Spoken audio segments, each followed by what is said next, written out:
In the Sahel and West Africa, food and nutrition crisis continue to pose a major challenges. In increasing complex environment, the quality of data and the rigor of the analysis are essential to guide decision making and protecting vulnerable populations. It is within this context that the Cadre Harmonisé stands as a regional reference framework for food and nutrition security analysis. In Abuja, Nigeria, 10 lecturers and researchers from Bayero University, Kano, and the University of Maiduguri are participating in a training of trainers workshop on version 3.0 of the Cadre Harmonisé manual. This training aims to strengthen the technical capacity of higher education institutions in Nigeria by promoting stronger ownership, rigorous knowledge transfer, and harmonized application of the Cadre Harmonisé methodology. The version 3.0 of the Cadre Harmonisé manual introduces several important innovations to improve the quality, harmonization, and credibility of the analysis, that is the food and nutrition security analysis across the region.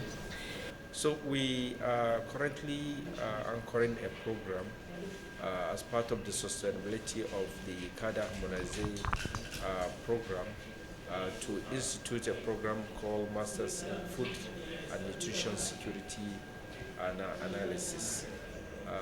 So this particular training is part and parcel of the process of initiating that particular program. The program has been approved, but we understand that the manpower required to power that need to be exposed to the global standard and then to understand what is happening at the national beyond the theoretical underpinning of these processes.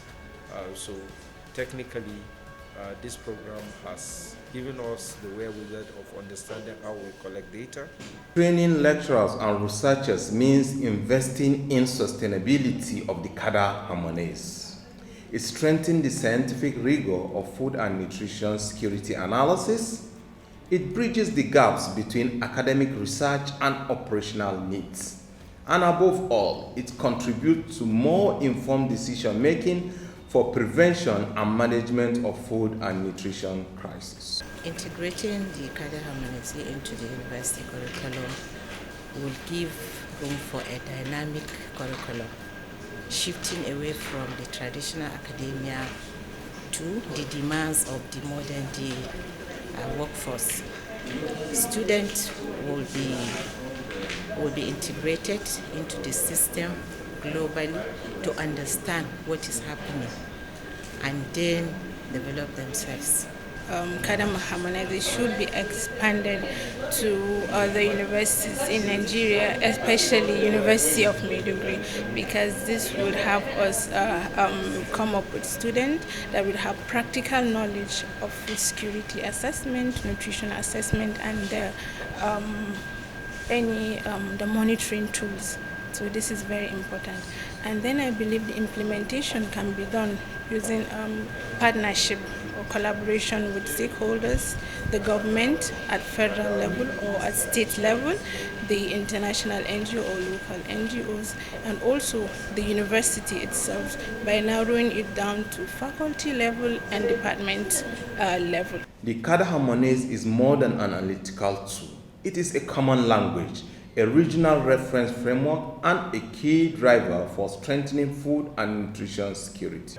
By embedding the Cadre Harmonisé within the university is to ensure the resilience and sustainability of the process, and is new innovation that Stills and his partners are doing.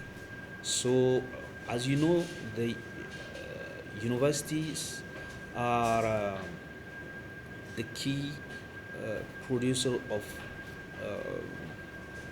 workforces in the country. So, as you know, in the different structure of the government, people are keep moving from one structure to another, and in order to facilitate the turnover in the country. We decide, sales and their partners, to embed the Cadre Harmonisé in the universities. And as you know, our principal sponsor of this process of giving food and nutrition information in the region, which is the European Union, supports us through the project of Precision. Through this training, lecturers and researchers become more strategic multiplier of knowledge, saving science and policy and the communities. By strengthening capacity today, we are building more reliable analysis for tomorrow.